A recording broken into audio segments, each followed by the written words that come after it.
Don't embarrass your sister on her special day, Mom hissed, ripping my arm as I tried to leave the bathroom. My face was still wet from trying to wash away the fruit punch they dumped over my head. Just clean yourself up and act like nothing happened. My name is Olivia, and at 16, I learned the hard way that being the younger sister of Madison Evans came with a price. Madison was the queen bee of Oak Valley High School, and her Sweet 16 party was supposed to be the event of the year. Instead, it became the night that changed everything. I never wanted to attend the party, I said. Madison made it clear I wasn't welcome, but our parents insisted. She's your sister, Dad said, not looking up from his newspaper. Family supports family. Family, right? The party started like any other teen nightmare. Me, standing awkwardly by the snack table while Madison and her friends ruled the makeshift dance floor in our backyard. The music was too loud, the laughter too forced, and the tension too thick. Look who's trying to blend in, Kira, Madison's best friend, sneered as she approached. The little ghost sister finally found some color. She gestured to my pale blue dress, the one I'd saved up for months to buy. I tried to walk away, but Kira blocked my path. Behind her, Madison watched with that familiar mix of disdain and amusement. Two more of their friends, Ashley and Devin, flanked me. We're just trying to help, Devin said, her smile sharp as glass. You clearly need it. Before I could react, Ashley accidentally spilled her fruit punch down my dress. The cold liquid soaked through instantly, turning the pale blue into an ugly purple. The nearby crowd erupted in laughter. Oops. Ashley giggled. Red's definitely your color. I ran to the bathroom, fighting back tears. That's when things got worse. The girls followed me, Madison trailing behind them like a shark scenting blood. Is baby sister crying? Madison's voice dripped with fake concern. Maybe if you weren't such a pathetic loser, people would actually like you. Kira pulled out her phone. The camera flashed, blinding in the bathroom's fluorescent light. Smile, ghost girl. This is going on my story. That's when they surrounded me. Devin grabbed my arms while Ashley dumped another cup of punch over my head. The red liquid ran down my face into my eyes, staining everything it touched. Madison just stood there, recording the whole thing on her phone. Nobody will believe you anyway, she said calmly. You probably did this to yourself for attention. When Mom found us, I was trying to clean up while the girls took selfies in the mirror. One look at Madison's face, and I knew how this would play out. Mom, Olivia's trying to ruin my party, Madison started, her voice wobbling perfectly. She's always been jealous of me, and now she's making a scene. I stared at my mother, waiting for her to see through the act. Instead, she turned to me with that familiar look of disappointment. Why can't you just try to get along with your sister? She sighed. Go clean yourself up and stop causing drama. That night, I lay in bed listening to the party continue downstairs. My dress was ruined, my dignity shattered, and my own family couldn't care less. I pulled out my phone, trying to distract myself, when I noticed something strange. A message from an unknown number. I saw what they did. I got everything on video. Want to make them famous? Attached was a clip from a different angle, showing everything clearly. The assault, Madison's recording, Mom's dismissal. Someone else had been in the bathroom, hidden from view, capturing the whole thing. My hands shook as I watched the footage. For once, there was proof, undeniable evidence of what they'd done, what they'd always done. Another message popped up. They post their perfect lives on social media every day. Maybe it's time people saw the truth. I stared at my phone screen, my finger hovering over the reply button. Years of being the family ghost, the sister who needed to stay quiet, the daughter who shouldn't make waves. All of it crystallized into this moment. Madison's laughter echoed up from downstairs, followed by the sound of breaking glass and more giggles. Mom's voice floated up, not scolding, just indulgent. Girls will be girls. I took a deep breath and typed my response. Do it. Little did I know that simple two-word reply would turn our perfectly curated family image upside down by Monday morning. Monday morning arrived with the buzz of hundreds of notifications on my phone. The video had gone viral overnight, spreading across multiple platforms. Someone had edited it perfectly, starting with Madison's perfect party princess facade from her social media, then cutting to the bathroom incident in all its ugly glory. I walked into Oak Valley High School with my head down, expecting the usual invisibility. Instead, whispers followed me everywhere. But for once, they weren't mocking whispers. Did you see what they did to her? That's so messed up. Her own sister just stood there filming. By third period, the school administration called me to the office. Madison was already there, her mascara smeared from crying. Mom sat beside her, looking shell-shocked. "This is a serious situation," Principal Torres said, her face stern. "Bullying and assault are zero-tolerance offenses at Oak Valley." "It was just girls being girls," Mom started, but Principal Torres held up her hand. "Mrs. Evans, we have clear video evidence of 4 students assaulting another student. The fact that this happened off campus doesn't change the severity of the situation." Madison's head snapped up. "It wasn't assault. We were just having fun." Olivia's always so sensitive. "Fun." I finally spoke, my voice stronger than I expected. "You recorded your friends attacking me and planned to post it yourself. How was that fun?" The principal turned to her computer and played a clip, not just the bathroom incident, but a series of similar pranks Madison and her friends had pulled on other students. Someone had compiled months of their social media cruelty into one damning highlight reel. "We've received dozens of emails from concerned parents," Principal Torres continued. "Many students have come forward with their own stories." Mom's face had gone pale. "Surely there's something we can do." Madison's college applications will reflect her actions, Principal Torres finished firmly, as will those of the other students involved. 2 weeks suspension minimum, and the school board will review whether further action is necessary. Madison burst into fresh tears. "This isn't fair. Someone set us up.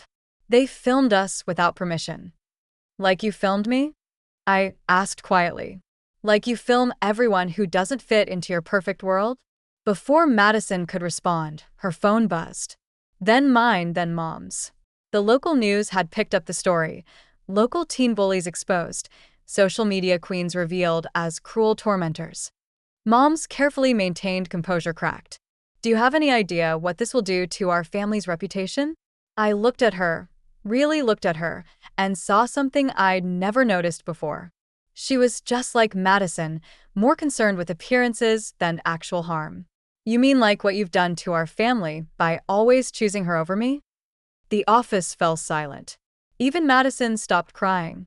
"Every time she hurt me, every time her friends targeted me, you told me to stay quiet, to not make waves, to think about the family image," I said, my voice growing stronger with each word.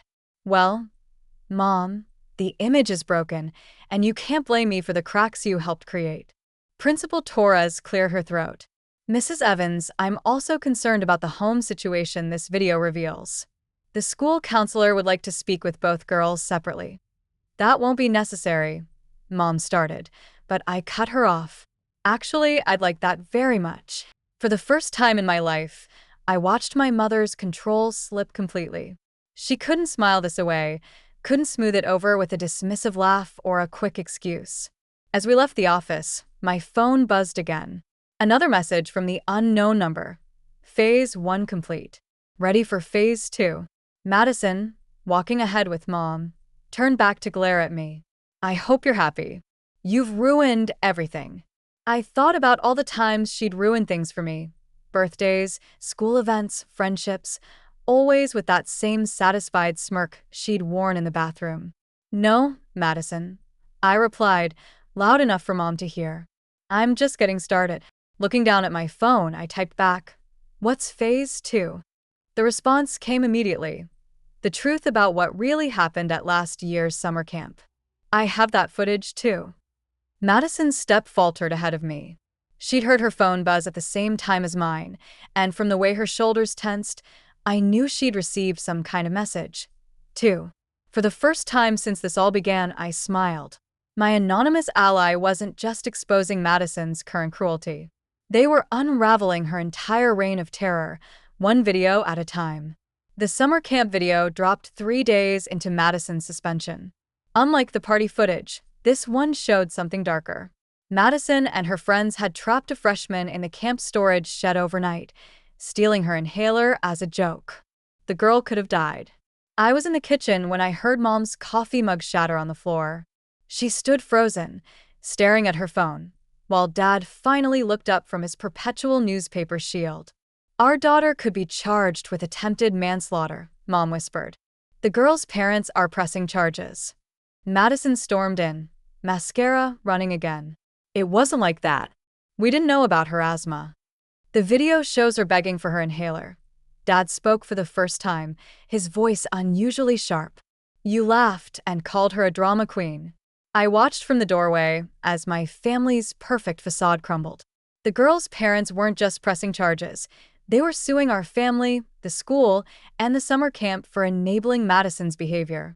"This has to stop." Mom turned to me suddenly. "Olivia, you must know who's doing this. Make them stop." I met her desperate gaze steadily. "Like you stopped Madison all those years?" "Oh, wait, you didn't."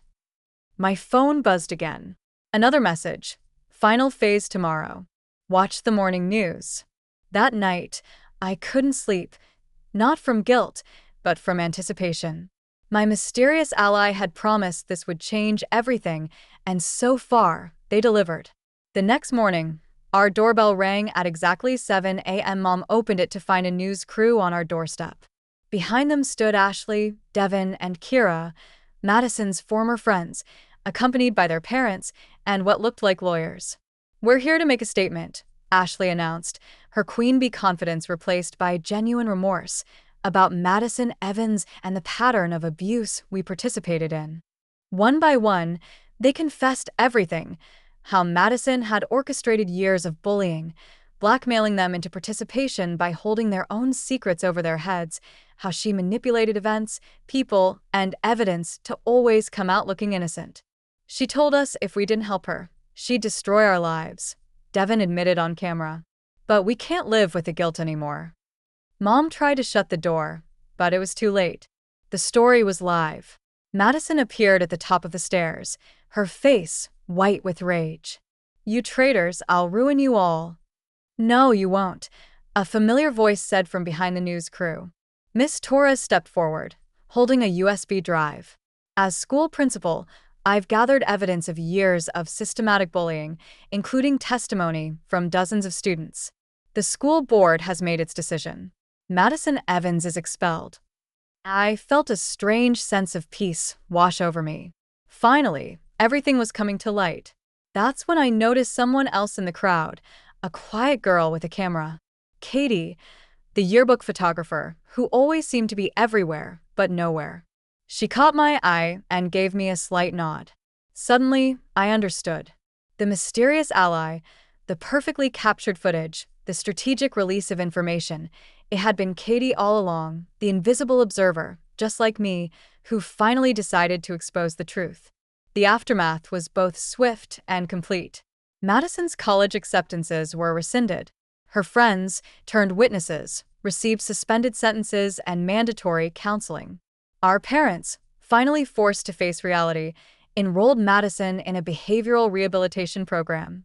As for me, life changed in unexpected ways. Other students started talking to me, sharing their own stories of surviving Madison's reign. I went from being the ghost sister to someone people actually saw. Mom and Dad had to attend parenting classes as part of the legal settlement. Slowly, they began to understand the damage their negligence had caused. Dad started actually putting down his newspaper during conversations. Mom learned to listen instead of immediately dismissing uncomfortable truths. A month later, Katie approached me during lunch. "Thank you," I said simply. She shrugged. "I saw you that night at the party. You reminded me of myself last year, before I decided to start documenting everything. Sometimes the best revenge is just showing people the truth." "Why didn't you tell me it was you?" I asked. "You needed to stand up for yourself without knowing you had backup. And you did." She was right. Each time I'd spoken up during the past month, it had been my choice, my voice, my strength. That evening, I sat with my parents for our newly instituted family dinner, Madison attending via video call from her program. I'm sorry, she said, looking smaller and younger somehow, for everything. It wasn't enough to erase years of torment, but it was a start. Mom reached for my hand across the table. We're sorry too, Olivia. We should have protected you. No, I replied, thinking of Katie's words. I needed to learn to protect myself. But now that I have, maybe we can all learn to be a real family. It wasn't a perfect ending, but it was an honest one. Sometimes that's better than perfect. As for the videos, they're still out there. A digital reminder that the truth always comes out and that even the quietest voice deserves to be heard.